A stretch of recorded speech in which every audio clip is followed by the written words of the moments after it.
So hopefully you can see my screen there. So thank you very much, everyone, for participating in that poll. That's going to be really useful to help us shape how this is going to flow through the rest of the year and really pinpoint those bits of technology that are going to mean the most to you.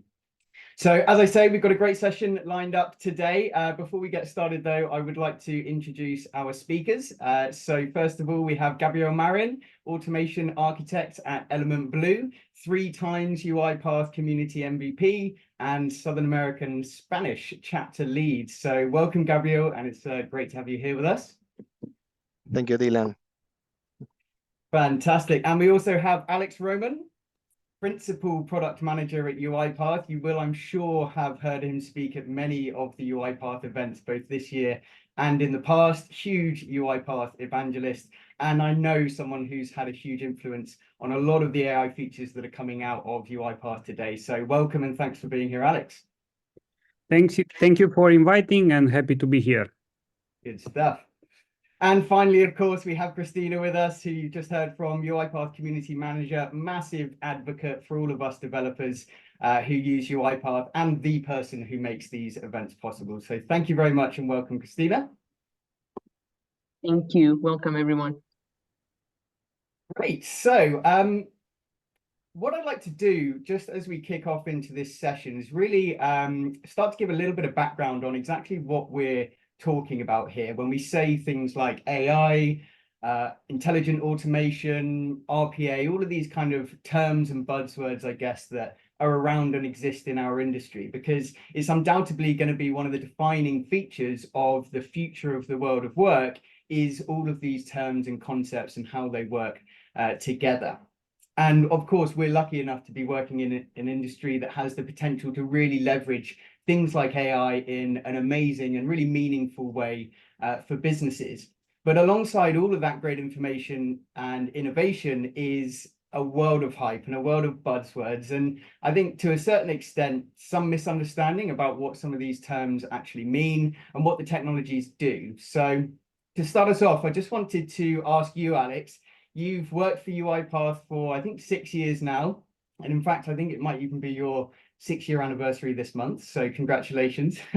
And in that time, I'm sure you've seen the platform. Well, I know you will have seen the platform evolve massively. And really from its beginnings as quite a specialized UI automation and certainly RPA, through its expansion into intelligent automation. And now it's called a hyper-automation platform. So that sounds fantastic.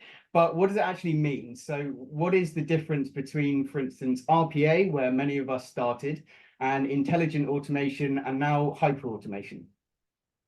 So RPA is probably, I mean, for sure, you know that UiPath started with RPA, and that happened a long time ago when automation was around moving data from left to right, having a simple way to automate and to repeat the human behavior. But it was in a copycat way, where every step was well defined by a human, and it was like a recorder where you would record and replay the same actions. But UiPath realized that there is more than that. And to have a successful end-to-end automation, you will need intelligent automation. And if I remember correctly, in 2018, we started speaking about AI and how UiPath can help enterprises to bring AI into their processes. So basically, we started working with AI before it was cool, before everybody is willing to learn and to implement that. And we had document understanding, was a very simple approach to reuse the AI capabilities to understand from your invoices, from your contracts, etc. On top of that, we brought AI Fabric or AI Center to host your models. So all of these were part of the intelligent automation chapter. Next, we realized that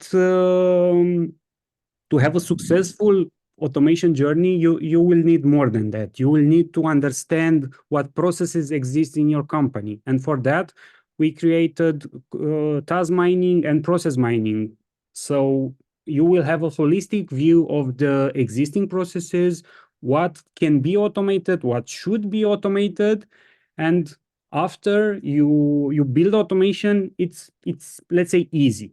But it's not just that to have an end-to-end automation. You need to monitor that. You need to have the right tools to analyze and to understand the return of investment, basically, of your deployment.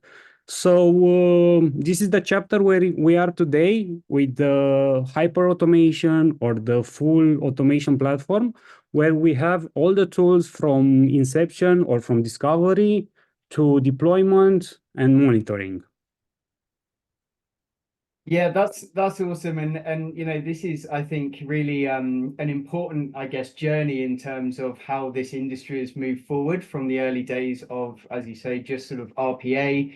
And I always describe, you know, RPA robots as dumb robots, right? They get told what to do with certain sets of parameters, and they do that. And outside of that, they will, you know, not be able to do that work essentially. And as you say, things like AI Fabric, which is an old term now, but the old AI Center was bringing in, you know, AI essentially and giving it to those dumb robots and giving them intelligence, which I think is where we get this intelligent automation term from. And as you say, then the platform moving forward to actually help those automation programs develop at scale and discover at scale is great, and really gives us this one platform solution, I think, which is what you know, what UiPath's going for. So brilliant, thank you very much for that. And so obviously in going through that, we've touched upon the idea of AI. You know, it's a term that I'm sure we're all familiar with. We hear it probably, you know, multiple times a day at the moment. But really that in itself, I think, is open to interpretation and certainly can mean a lot of different things to different people, particularly when we're applying it to these kind of business scenarios and business automation. And I know that you've probably come across terms like specialized, generalized, generative, all describing different kind of forms of AI. Now, Gabriel's going to go through in a little while some of the actual certification now that we have with the AI developer stuff. And specifically, it's talking about specialist AI. So before we go too far into it, Gabriel, are you able just to give us a little bit of a rundown of what we mean by specialist AI as opposed to, say, things like generalist or generative AI? Okay, specialized AI is a category of AI where you can train your models. You have control of the output in some way, and it's the focus of what we are going to talk about in terms of the certification. In the certification, we are going to cover the most mature products that involves AI in UiPath. So we see the specialized AI as one of the more important category of AI in terms of use cases to put in production. We also have generalized AI that tries to mimic human intelligence to resolve any kind of challenges or task. And also we have generative AI that is involved when you want to create content or give responses or give recommendations for customers. So these are the differences, and this is our challenge to know that this difference, because then we have to decide what to apply or what to recommend in our organization to use. Yeah, that's really interesting. And you know, the way I always think about sort of especially specialized versus sort of generalized AI, in my mind, you know, a perfect example of generalized AI is going to be GPT, right? It is extensive, it is very broad, and has the ability to tackle multiple tasks. Although we know that that comes with some risks as well, and it may be not doing those tasks so well, compared with something like document understanding, which is very narrow in scope. If you take, for instance, the invoicing model, it will only do invoices. It won't even do something that looks a little bit like an invoice. If it's a PO or something like that, it will not like it. But it's going to be very, very good at doing what it's trained to do. So give it invoices, it's going to be fantastic, and anything else it's going to sort of struggle with. So I think it's an interesting distinction to make and a good definition to have in our heads, especially when we go through talking about the certification as well. So thinking about that then, and thinking about how, I guess, the UiPath platform is incorporating these different forms of AI, because I think it's fair to say that there's all of those different forms of AI now built into the UiPath platform. So Alex, we talk about tools, we talk about features, you know, we talked about some of the stuff that already exists in the platform. What exactly is the difference between, say, a feature and a tool when it comes to the UiPath platform, and how does that affect us as developers? So I would say the simple rule of thumb. If it's gonna help the robot, it's a tool. If it's gonna help the developer, it's a feature. So basically, we consider tools the capabilities that extend what the robot can do. For example, computer vision that gives the robots the power to understand screens and to identify buttons, fields, etc. Document understanding, it's another example tool, or communication mining, another tool that can understand the content and the intent of communication like email, chat, etc. So we have a large set of tools.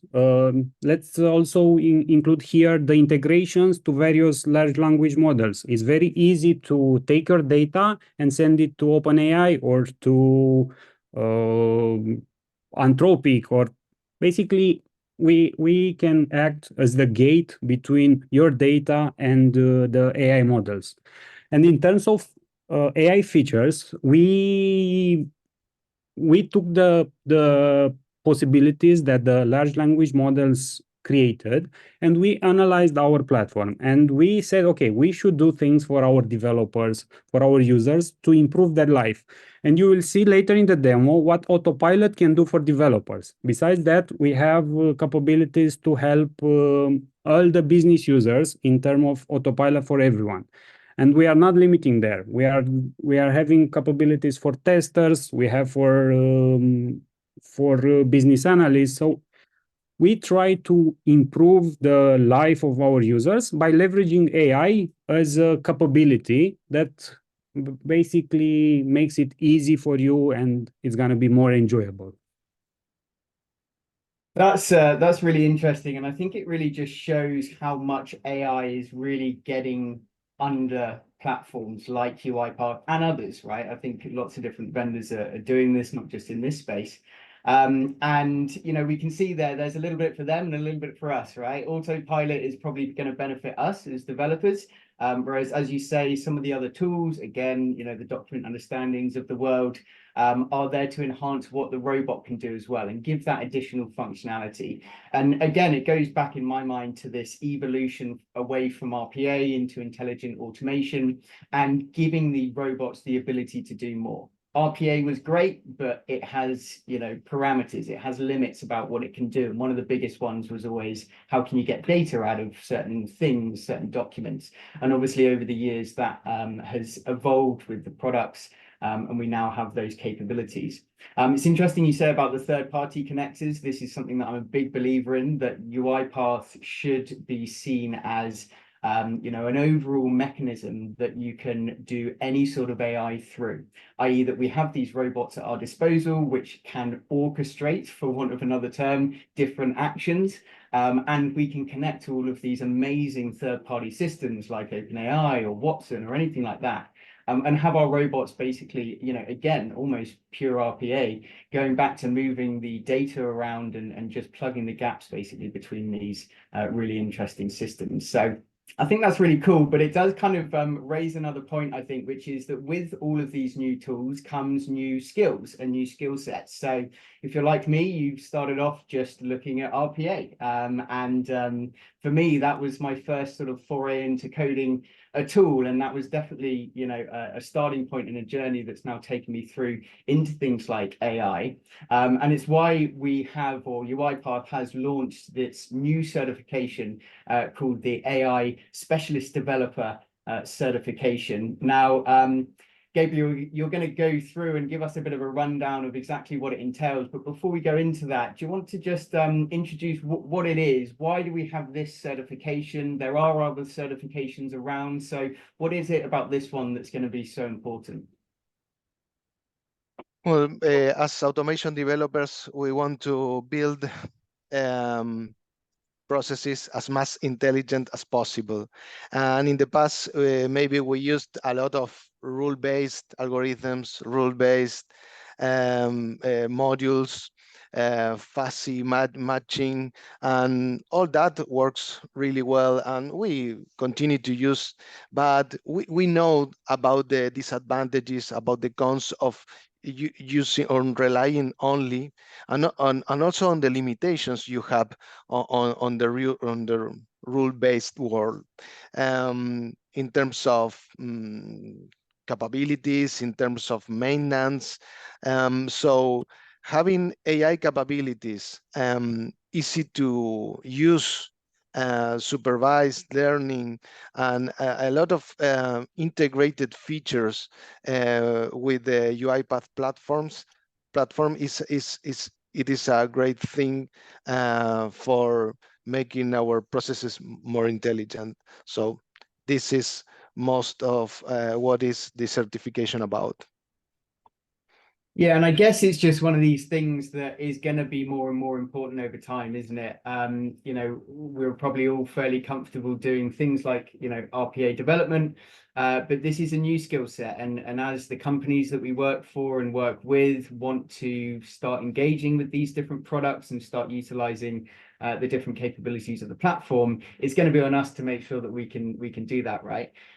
So I think this is going to be really important, especially if you are looking to progress your career over the next sort of year, really pushing to get this certification done. I think it's going to be really useful for you. Now, Gabriel, I know that you've done this. You're one of the first people, I think, really to have gone through and done this one. And that's one of the reasons why we've got you here today to talk us a little bit through kind of what it is, what it involves, and a little sort of tips and tricks and hints about if you want to go through it, what you maybe need to do to prepare and put yourself in the best stead. So I'm going to hand over to you now, Gabriel. I'm going to feel free, obviously, to share your screen if you need to. And it'd be great to hear your thoughts on the certification. Okay, thank you, Dylan. I have a couple of slides to show you while I'm give you some ideas, some introduction to this certification. It's something, a great opportunity to have this new certification. So let me share and then I continue.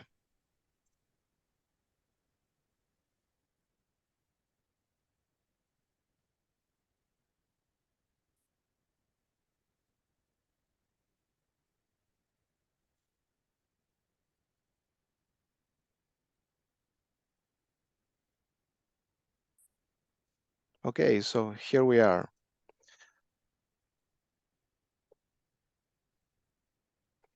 So this is the name. This is very important because we have new certifications. We were used to have only one for years or two, associate and advanced RPA developer, but we have a complete set of certification now. So this is specialized AI professional certification, or with this acronym or abbreviation that is important to differentiate. So first of all, I want to talk about training or AI training. This is something I took from a conversation I heard in a very interesting podcast. And two things that I want to mention. One is AI readiness. If you see your organization and you want to measure your AI readiness, there are 4 pillars. And one of these 4 pillars is the people. So it is very important to have proper training for these people, for the developers, the developers, and also for other users, or even or citizen developers or subject matter experts also. But we as developer also have an important role of awareness within our organizations. So this kind of training is very important. So this is one thing, and the other thing that this top executive related to AI mentioned was that organizations don't have to look at AI as a product, if not as a strategy. You start working with AI, so you start the strategy. You don't just install AI and leave it working there. It has to be an internal strategy. We as developer can be part of that strategy. So this is, I think this is a powerful message for all of us, because we really like this, but this is more important than just learning new technologies. And I want to talk just a little bit more before starting with the training itself about UiPath certifications. In my case, UiPath certification have opened doors, possibilities in terms of any kind of possibilities in my career, in the community, and teaching in a lot of. It's a key to open a door of opportunities. So UiPath certification are globally recognized, and now you can choose. You have more to choose, so you can choose the ones that are aligned with your career goals. So this is very important. And talking about that, we have, this is all the certifications available right now. We are going to talk about this one. The specialized AI is part of the developer track.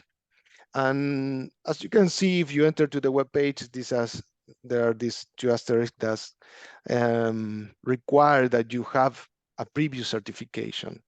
So if you don't have any certification and you want to achieve this specialized AI certification, I encourage you to take associate, RPA associate certification, or maybe better if you are a developer, automation developer professional. That is the upgraded, the refreshed new one that we used to know as advanced RPA developer. So we have also a new advanced certification for developer. So any of this is a prerequisite if you want to continue certifying in specialized AI. Okay, so we talk about the products, we talk about categories of AI, and also you answered about your interest in different UiPath products related to AI. But specifically, this certification is about communications mining, document understanding, and AI Center. These are the 3 products that are involved in this certification. So it is important for you to know, because if you are preparing for certification, you want to focus, you want to study the necessary information, because then you have to take an exam. So this is very important. This plan, this personalized strategy to reach this goal.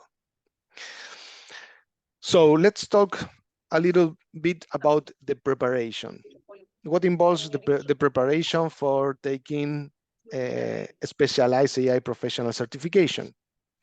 Okay, first of all, if you already have a certification, you know that you have to go to the exam description. This is very important, mandatory.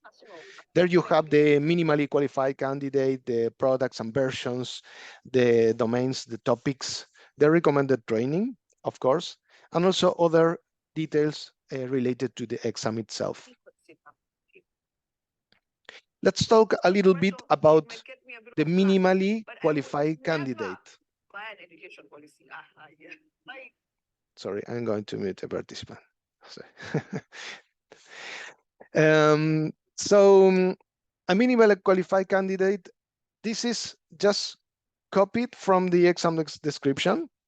You need a previous certification, as I mentioned, and you need to have completed automation projects requiring the use of communications mining and document understanding. Completed the training and completed at least one project using communications mining. It sounds that these requirements are quite high from my point of view. My point of view is that if you have enough experience, at least in one of these two, document understanding or communications mining, probably document understanding because we have more time using it, you can be a candidate to prepare for this. So if you just have lab experience on communications mining, I encourage you to prepare for this certification. Don't worry if you don't have a production or a real experience in a production implementation using communications mining. But you will have to focus and complete all the training courses. This is very important, and more important if you don't have too much experience on one of these. So that is one of my tips.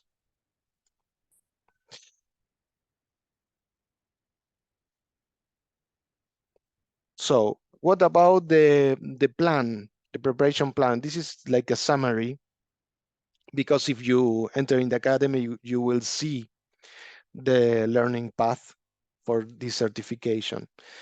But as a summary, you can see that this learning plan, the things you have to study, are divided in the 3 products: 1 course for AI Center, 4 for document understanding, and 7 for communications mining. That is a total of approximately 22 hours. There are also additional time that you need because some of these trainings recommends you to do a practice, but that time is not included in the time you see in the academy. So probably you will need 26 or more hours for the additional practices. So this is, I think, for me, it's the minimum time you need to dedicate for preparation. The part of the practice may vary depending on your previous experience. These are the topics. I don't want to dig deep on this, because if you have the plan to study this, you will have to complete all of these courses, and that is something that you must do. So these are the 7 courses of communications mining, a very good introduction, and a very clear explanation of all the steps involved on the processes working with communications mining and the different phases. So it is really well explained. I didn't have much experience on communications mining, and the courses were enough for me to cover all the questions in the exam. So if you don't have too much experience on communications mining, don't worry, study hard and you will do it. And these are the ones about AI Center and document understanding. Okay, so let's move some tips for preparation. You know, you have to study. So this is very important. The benefits are a lot, but you have to work hard on this. So some ideas. First, carefully read the exam description. This is very important. Complete the academy training courses for each product. Complete the assessment. At the end of the learning plan, you have an assessment. It's like a short practice test. This gives you an idea of how you are. Include as much practice as possible. Not every of you will have the same available time. So if you have short time, use it wisely. So practice what you need more. Or if you have previous experience, don't practice that because you don't have too much time. So use wisely your time in terms of practice, because this can take a lot of time, practice these features. And then complete the practice test. The practice test is, I think, I always said that in this case, and also in automation developer professional, the practice test is usually easier than the exam. So you will have to score high in the practice test. But the practice test will give you an idea of your weak points, and then you work on your weak points. So then I have some additional tips related to that. What about the exam? Okay, the exam is multiple choice. If you already are familiar with previous exams, it's similar to those in terms of the interface. It's the same platform. So we have multiple choice, 3 hours of time, 80 questions, and a passing score of 70%. That's the details I can give you for the exam. And it's pointless if I give you any of the answers because they change. So additional tips and important, I think these are very important. Consider taking the exam on site. You have the option of taking the exam from your home. This is something I did because a colleague suggested me to do, and it was a good idea. You can do it at your home if you are alone and quiet, don't worry. But if you have, you're not quiet enough, and if you have the possibility to go on site, probably you will be more relaxed.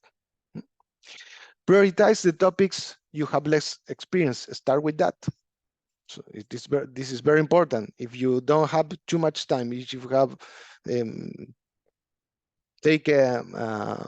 make a plan so you know how much time you have for this, and depending on your time, focus first on what you have less experience. Focus on study and then practice. I said this because to really understand the system, you need to work with that system. But for certification, you need to have a complete knowledge and a precise knowledge. So you need to study all the material. This is very important, and so you have to prioritize study over practice. At least from my experience, that work.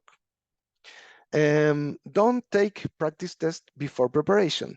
Maybe sometimes we are quite anxious. We start taking the practice test. Don't do that, because practice test don't vary the questions. So if you do practice test wrong, then you will remember the question, and then you will do it again, and will be useless in terms of identifying your weak points. So use it at the end for that, to identify your weak points. What are the parts of the learning plan you need to review? And then breathe deeply, focus, and answer the questions. Take your time, read carefully every question. You will have enough time. You have 3 hours. In my case, I did it in half of the time, and I think I spent enough time in each question. So time is not an issue in this exam. So take your time, read carefully, and the last one is lots of success. I don't like to say good luck, because this is not about luck. This is about preparation, and about your hard work. And I hope you have a successful exam. Thank you very much, Gabriel. That was excellent, and a big thank you, because I know that that's not the easiest subject to go through. So well done. That was great. I certainly found that valuable. I haven't yet gone through the certification. It's something that I will be aiming to do this year. So that was really helpful and really useful as well. And I think for many of you, you know, the training side of things, it looks like it's a lot, and there is a few things to obviously go through, but I'm sure many of you will have done some of those trainings anyway. The learning plan is essentially a combination of some of the smaller courses on the Academy. So I would have thought that most of you would have at least seen some of those courses before, and have a bit of a head start there. But thank you very much, Gabriel. That's excellent. There's been a few questions going around in the chat. We've been responding to some, but we'll leave the rest till the end, where we'll do a little Q&A session. But as I say, thank you very much. That was really useful. So I think Gabriel actually had the hardest job there, because he didn't actually have anything cool to show. And so what we're going to move on to now is actually seeing some of the tools that we're talking about here. I'm going to give us a quick run through of Clipboard AI, which hopefully will be useful for you, if not maybe a little bit enjoyable. I did notice on the poll earlier on, I think it was the least well-ranked tool, so maybe maybe it was the wrong subject to do. So you'll have to humor me for this one, because I have to say, for me personally, this is, I think, is one of the coolest little tools to have come out of UiPath in the next in the last sort of year or so. And actually it's been in development for a long time. Just to give a little bit of credence to that as well, I did see when I was prepping for this that Time magazine actually called and labeled Clipboard AI as one of the top pieces of software for 2023 for personal productivity. So that kind of shows you know, what it's potentially capable of doing when it's in the right hands. So I'm going to share my screen, not that I've got any particular slides to look through, but we're going to get hands-on and see some functionality for the tool. So first of all, just very quickly, if my screen is shared, there we go. So first of all, what is Clipboard AI before we dive into it? So for those of you that don't know, Clipboard AI is a tool. It's a standalone tool that you can deploy on your desktop. And every single person on this call can go and get this for free right now. It is in public preview. So all you need to do is go to the Insider portal. I'm sure Christina or Alex or someone will be able to put the URL there in the chat. And because it's in public preview, anyone can go and get hold of it. It's currently unlicensed effectively. So if this does pique your interest, go ahead and get it downloaded. Again, as far as I'm concerned, it's one of the very interesting things to be coming out of UiPath. And what is it? It's essentially a glorified copy-paste tool, as the name suggests. And it's going to give you the ability to fundamentally move data from one place to the other. But what's particularly interesting about it is how that movement of data happens and how the tool is able to understand the data that it's actually dealing with. So what we're going to do is work through a couple of little examples here just to show some of the functionality.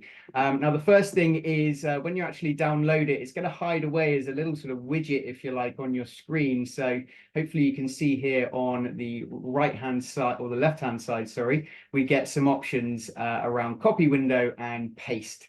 And that effectively is our Clipboard AI widget. And this is where we're going to be able to direct the rest of what we're doing. And if I just open up the settings here, you'll see there are a couple of different things that you can manipulate as you use the tool, things like showing the data mapper, etc., and also invoking different models. So we're going to get onto this a little bit later, but you can actually utilize your document understanding models through Clipboard AI. So if you have taken the time to create, for instance, a bespoke model for a document within your business, you'll be able to leverage that through Clipboard AI as well, which is a really interesting point to raise there. Now you can see I've got an invoice model in here, and we'll see how that works a little bit later on. This is just the out-of-the-box model from document understanding. But aside from that, that's pretty much it in terms of the general settings around the product. It's very, very simple. From here on out, you essentially just decide where the data is coming from, so the source, and where it's going to go to. So first of all, we're going to see a little example, and we're going to go to what I'm sure is a system that we've all seen before. So over here on the left-hand side, you can see we've got the Acme System 1. Anyone that's gone through the academy will recognize, I'm sure, this. And we're going to log in, first of all, and jump over to a work item so that we have some data in front of us that we potentially want to go ahead and extract out. So I'm just going to pick any old work item here, jump into it, so that we've got some details. And what you can see is that now when I go over to Clipboard AI, because this window was the last thing that I clicked on, it knows essentially to copy from this window. And that's where it's basically going to get its data from. Now, we have a few different options when it comes to copying. We can either copy the whole window, or we can also copy a region, or specifically a table if there was a table here that we wanted to extract from. Now, I'm going to go ahead and use copy region here, just because we pretty much just want these sort of details here. So I'm just going to highlight, and obviously, if you use Studio, all of these sort of highlighting and indicating is going to be fairly familiar to you. And that's it. That's everything copied in. We can't really see anything on screen until we go and actually paste the information somewhere. So I've got a Word document over on the right-hand side here, and we're just simply going to paste the text in there. But what you'll see is that when I click into the document or the destination for the data, I'm going to move back over to Clipboard AI, and it gives me the option to paste the text. Now, when I click on this, it's going to now give me what's called the data mapper. And this is where UiPath is understanding the data that comes out of the source and where it's going. And what we can see here is that because the data is just sort of text on screen, we are picking up all of that data, and essentially it's asking us for what we want. And this is where it can get really, really interesting, because whilst there's some predefined fields here in terms of the formatting, so far UiPath has just read everything. And what I'm likely going to want to do is have something like the client ID. So if I ask for the client ID, it's going to give me that back. So it's read the data, it's understood the data, and it's allowed me to do a prompt-based command, essentially, to extract out what I want. And similarly, this could be client name, and finally, country. Now, what you'll see here is that I do not have to use the exact word-for-word match for how this data has actually been labeled in the original source system. And this is because it is using AI in the background to understand the intent behind what I'm asking for here. So really, really simple. You can essentially query the data that's on screen. So once you've done that, you can go ahead and paste, and we'll see then that the data's been put into the Excel file, or the Word file, sorry, with its relevant labels. And these are the labels that I put in, not the ones that exist in the source itself. So it's kind of transformed then that data forward for us. So you can see how that's going to be applicable for some, low level copy paste type activities, getting data from one place to the other. But we can go a lot further with it, and we can see some different examples as well. So if I move across now, here you can see this is a fake profile generator. So this is just a random fake person with lots and lots of different information. And this time I'm going to use Clipboard AI and copy the entire window. And what you can see is that this window actually has lots of information in it. And this time I'm going to, instead of pasting into Word, I'm actually going to paste into Excel. So you can see we've got an Excel file here. If I go to paste in Excel, then again, we're going to get the mapper up here. And it's given me some options here. And the reason why it's actually given me options is that I've gone through, or it's gone through essentially and read out what it thinks are the best things essentially to get from this particular website. And it's done this using essentially one way of it identifying the text on screen. And here it's actually taken it as a specific document, as a web or desktop form, and therefore it's given us some options. But what you can do is you can then change how it's actually reading the data out.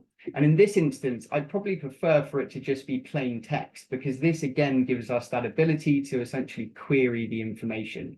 And from here, this is actually going to help because you don't even need to know what information is there. You can just start asking questions like employer. I don't know if this is actually in this data set. Doesn't look like it is, but date of birth probably is. No. Oh, it does. It's got a birthday, so it hasn't picked that up entirely correctly, but let's see. There we go. I think this is pulling from the wrong place. Hang on, my apologies. Let's see if we can just recopy that window.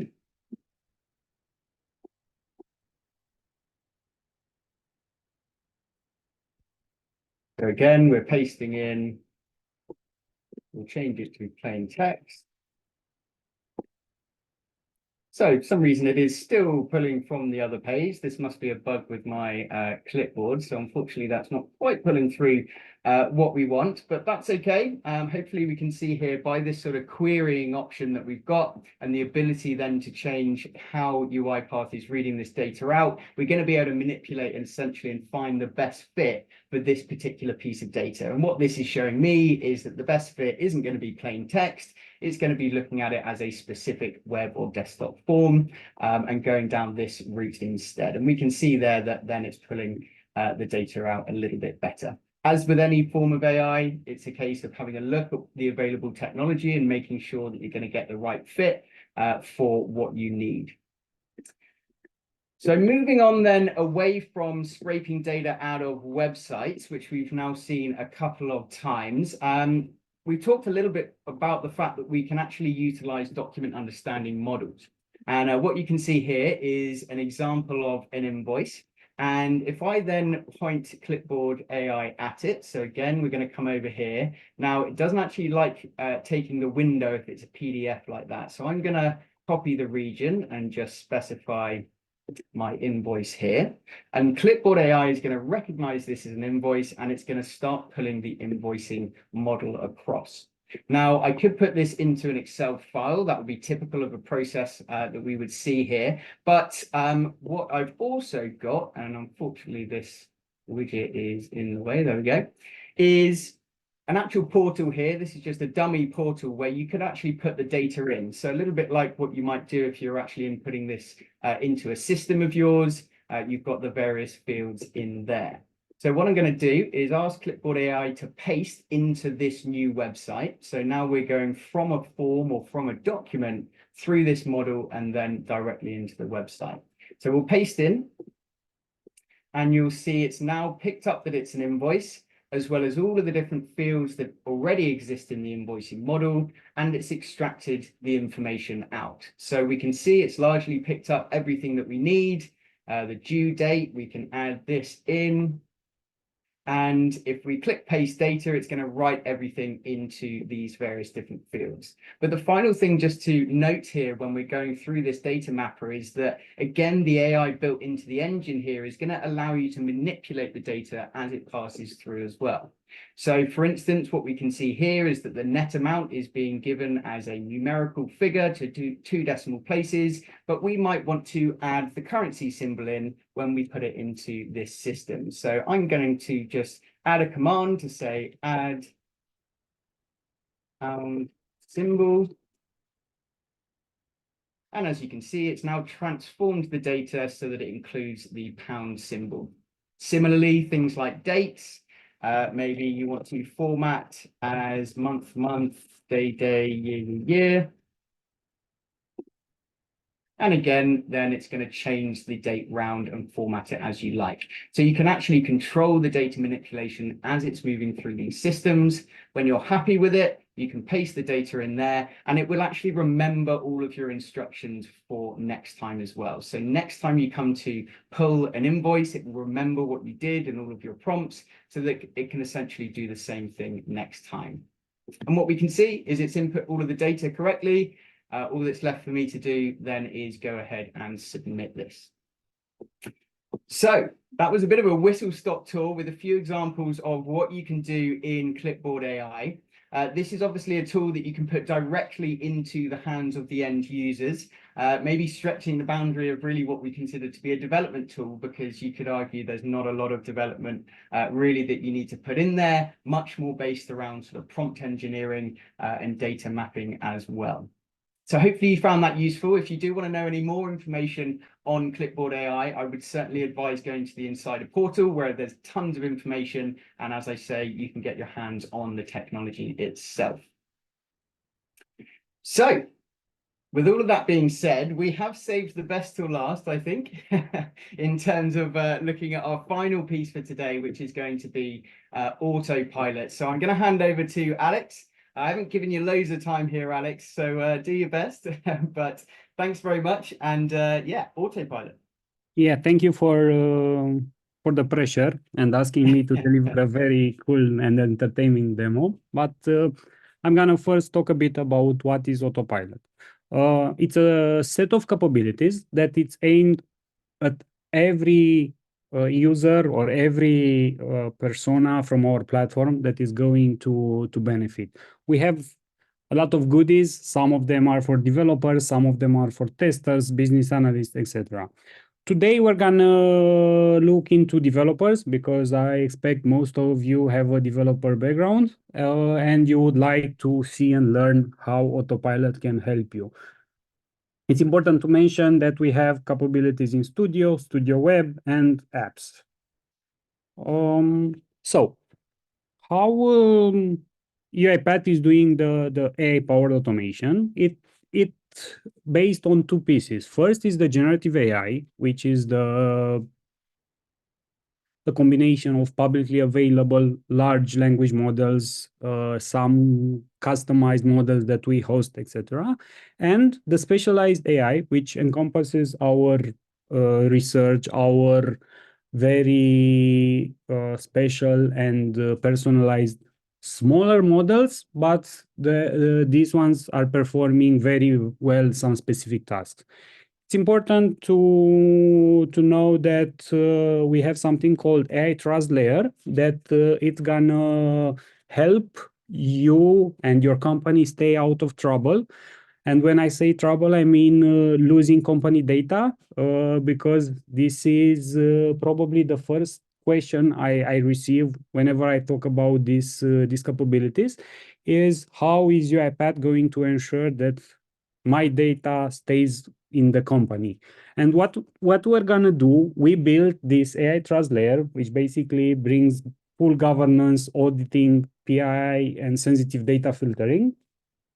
And every request that needs to go through a large language model will go through this layer, and we will filter out what's important. And if not, if it's not critical, and if your enterprise policy allows you, we will do a request to a third-party LLM and get back the response and forward it to the user.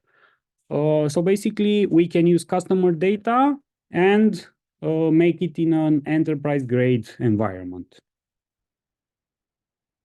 Okay, we are ready to see the Autopilot in action.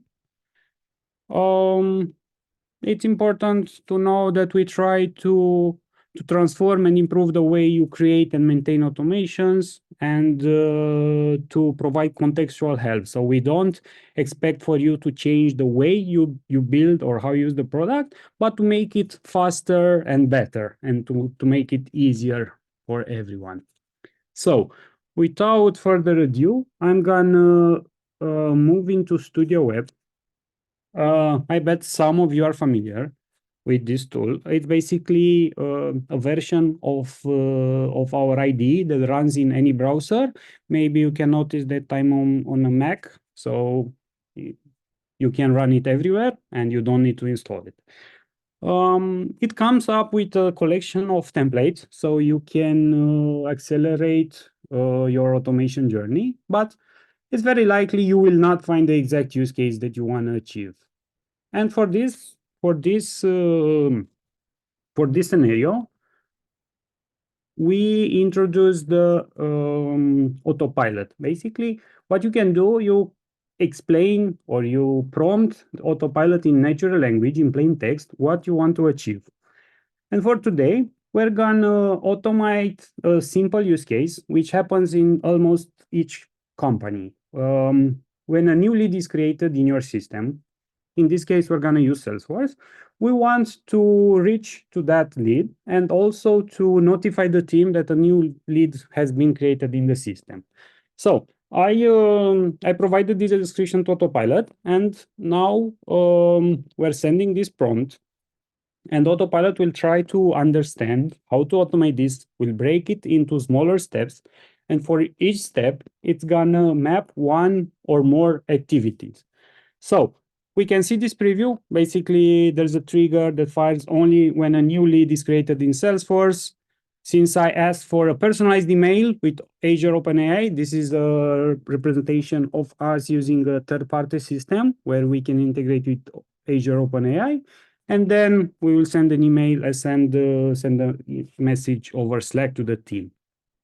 It's important to mention that Autopilot will generate a scaffold, more or less, based on the prompt. So sometimes it can be a fully functional automation if you describe very specific, but people usually don't give the full context in the prompt. So it will only fill the fields that are available or that are known. So let's take a look. We have a trigger. This is part of the activities coming from integration service connectors. Basically, I have a connection already defined to Salesforce, and now I can monitor for leads in my Salesforce instance. I don't need to do any configuration in here. Next, we have the Azure OpenAI integration. I'm gonna use the DaVinci 003 because it's a bit better. And let's take a look how the prompt was generated by Autopilot. We see that it's requesting to compose a personalized email for a new lead, but I also would like to use the company. So I'm gonna say from company one. Okay. If you want to try, this is a cool capability we brought in Studio Web, where you can test, Alex, where you can test your expression on the fly, so you don't have to run the workflow anymore. You can edit it, and in seconds, you can test it, basically. Okay, so I do have an error. Okay, let's see.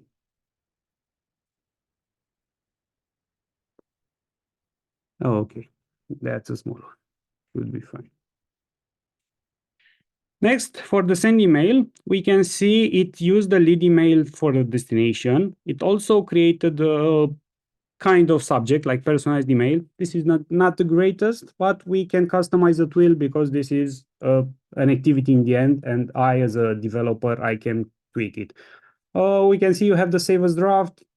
It's configured for true. I'm gonna execute the workflow with true, so I can review the message that is generated by the OpenAI. Next, we have the notify team over Slack. Since we didn't instruct about the channel, I'm gonna type manually here that I want to use the demo Autopilot channel, And for the message, let's open expression editor, and I'm gonna use Autopilot one more time. And instead of me writing the expression, I'm gonna instruct Autopilot that I want to send a message to my team with the lead details. It's a bit vague, but let's see what we get back. So we can see that Autopilot was able to understand the lead properties, and it discovered the name, email, company, and phone. And what's more than that, we can tweak and customize the expression even more. I will say something like add current date and time to the message. So basically, I am able to write a bit more complex expressions. This is able to generate link queue. This is able to do queries, and almost every expression I tested personally, it was successful, as long as I was able to explain in plain English. So now I have a full functional expression in here also. Let's see, what else? I want to send a message as a user because I didn't authorize my integration as a bot. And we are ready to test our automation.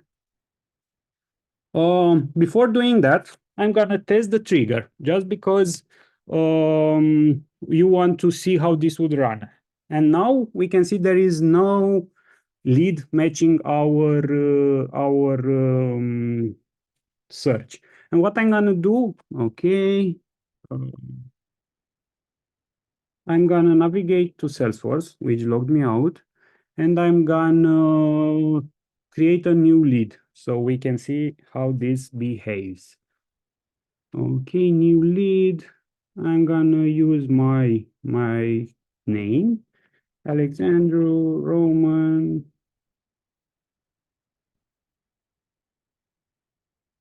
Company is gonna be UiPath, and phone.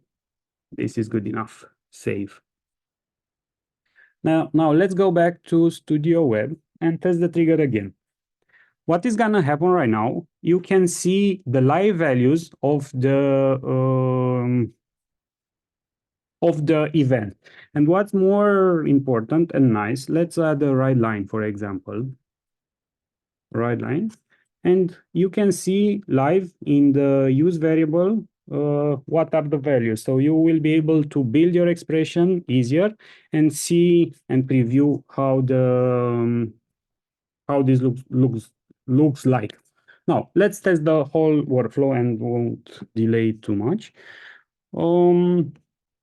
So I'm trying to show the Autopilot capabilities, but also the new capabilities we're bringing in Studio Web. It's important to mention that Autopilot, it's also present in desktop. You will see in a second, and whatever capabilities we build in Studio Web, once we know they are complete, and so we will bring them in desktop also. So we can see everything ran successfully, even the message. I'm gonna say ask me later. And now let's go to Slack. We can see this is the Romanian time zone, and we can see that a new lead was created with Alexander Roman, etc. We can even go to the email, and we will find the draft, and we find the personalized email generated by the OpenAI. Of course, you can go back and customize and tweak a bit the prompt, but basically Autopilot was able to help me in less than 5 minutes to build a fully functional automation that includes many activities, many integrations, and I was even able to generate expressions. So there will be times when you need to use your automation. Let's say now, just because there is no integration available or there is not a dedicated activity, and I bet you as RP developers are very familiar with your automation. And sometimes you need to do a lot of mundane work to indicate each field, and selector might not be perfect, and you need to tweak it. So what I'm gonna do now, I'm gonna use browser, which is basically the gate for your automation in Studio Web, to do browser automation, and I'm gonna leverage Autopilot one more time to build a few steps for me. Once it loads, I will show you this cool capability. So we want to automate the NetSuite application. And now let's hit the generate button, or we also have this nice shortcut. And now, instead of me indicating the each target and so on, or using a recorder, I'm gonna instruct Autopilot that I want to create a new lead. And what this is what's gonna do now? Using our computer vision, it's gonna understand the target screen. Using natural language, it's gonna understand my prompt and my intent, and it's gonna match each field with each field on the screen with available information. So we can see, oh, I was in the vendor, unfortunately, not on the lead, but we can see it mapped variables, it mapped data automatically. So it's found the company field, the company name, the email box, and also in the end, it's gonna hit the save button. And what's more important, you can see the full selector is generated. You can customize it if you don't like what you got. And once you finish with this, you can also test. So basically, you can see what the Autopilot generated for you. So we can see we have this test and everything was executed. And now we can hit save and return to Studio. Okay, might have misclicked or not. Okay. No, all is good. My execution was complete. So basically, you have seen Autopilot who generated a fully functional automation, and now I have the same activities that I know that they work because I was able to test the selectors and everything, and all I need is to do some tweaks or to customize or to extend with other activities. Okay, I am done with Studio Web, and I know you're gonna say you want to use Studio Desktop because you are developers, and yeah, Studio Web is so nice, but you are still accustomed to use the desktop version. So let's use the desktop version, and I'm gonna start from the RE framework because this is the best practice. London demo. And all the developers use this. So what I'm gonna show today, it's two capabilities. First, it's the coded workflow, which basically allow me to write C# code directly in Studio without the need to navigate to Visual Studio or to invoke code. And I have full C# capabilities directly in Studio that are executed as workflows.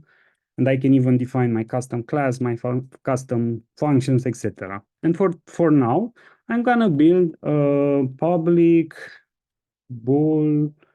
I'm gonna write a function that basically validate email if it's a valid. So basically it takes a string as input, and it's gonna return if it's valid email or not. So I'm gonna also say use regex to validate email syntax. And you can see we have this implement method, which is a shortcut for Autopilot, and it's gonna try to build or to generate the code that fulfills the task. Of course, this is a simple example, but personally, I'm not a fan of writing regex. And for me, every time I need to validate an email or to validate social security number or so, I need to Google to make sure to go to Stack Overflow, find the best answer, etc. But right now, with just a few clicks and with natural language, I was able to get the regex pattern and also to see that my fully functional method is here. Now, back to the traditional low-code approach, where I imagine you are familiar with the experience and you need to drag activity one by one, and you need to have the packages installed and so on. So what I'm gonna do, I can use the command palette, and instead of doing one by one, I'm gonna instruct Autopilot that I want to onboard the new employee in Workday and send a welcome email to him or to her. And if she's a manager, I should also notify the team that a new manager has joined the company. So similarly to what I did in Studio Web, now I am prompting Autopilot in natural language with the task that I want to fulfill. And what's important, this can be done in any existing process, in any existing template. So you can basically start with ARI framework, navigate to the process, and leverage Autopilot to do the task for you. And you can see it found me on Workday integration, also tries to send a welcome email to the new employee to do the check and then to notify the team. And I'm happy with this preview, and I'm gonna confirm. First thing it's trying to locate my packages. So basically, it's gonna install all the missing dependencies, and once they are installed and added to the project, we'll also build the workflow or the scaffold from the as I instructed. And we can see we have all the activities, we have the Workday integration, we have the send email. I have a wrong Slack connection that got broken before 2 hours ago, but this is on the Slack. But basically, all I need to do now as a developer is fill these fields. I have the overall scaffold and the first start. It's important to mention that the generate expression is also available in Studio Desktop, and we've seen great feedback and great traction with people in private preview. And yeah, that's it. Looking forward to hear your feedback, your questions, and please try it and let us know if it helps. That's the main goal for us.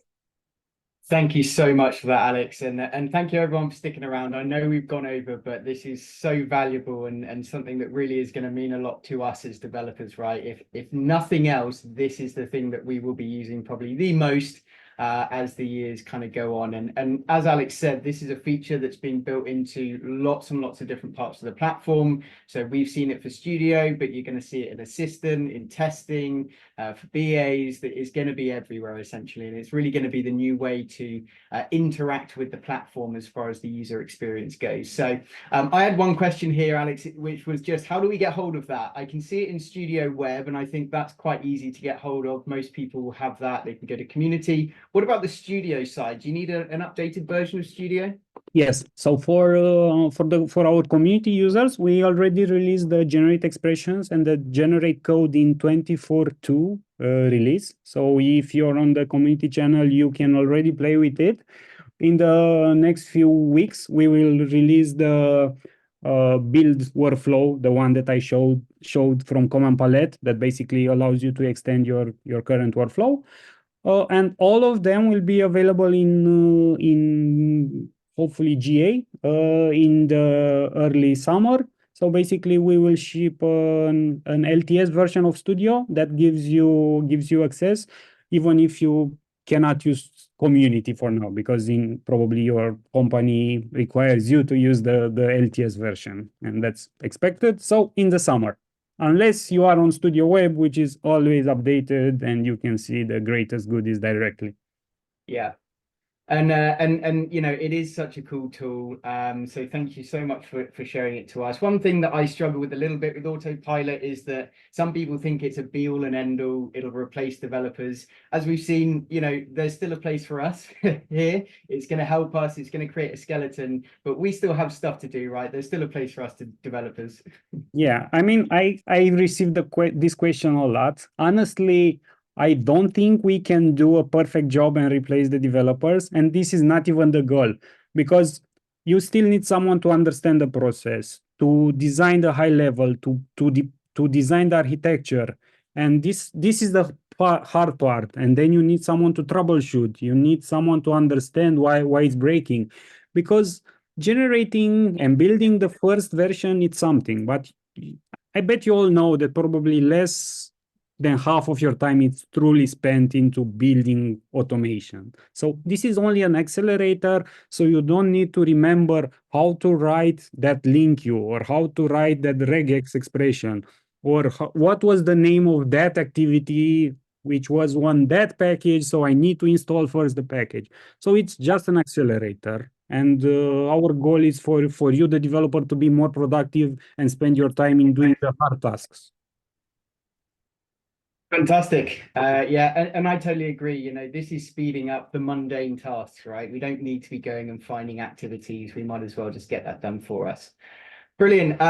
That's awesome. Thank you so much, Alex. I've been, and others have been, trying to keep up with some questions here. And I think, to be honest, I think we've pretty much answered most of them. I'm just typing back to Franz now saying, yes, you can convert stuff from Studio Web into Studio. Even aside from all of this Autopilot stuff, you need to think about these in terms of simple to more complex, and you can always go up the line. So you can go Studio Web to Studio, you can go Studio X to Studio, you just can't necessarily come back the other way. So just bear that in mind when you're doing this. Most of us are likely going to be wanting to pull it into Studio so that we can really get into it. So so that's a good one. I think other than that, I think we've answered all of the questions. So just before we kind of wrap up, and I say thank you very much for everyone for sticking around and our guests.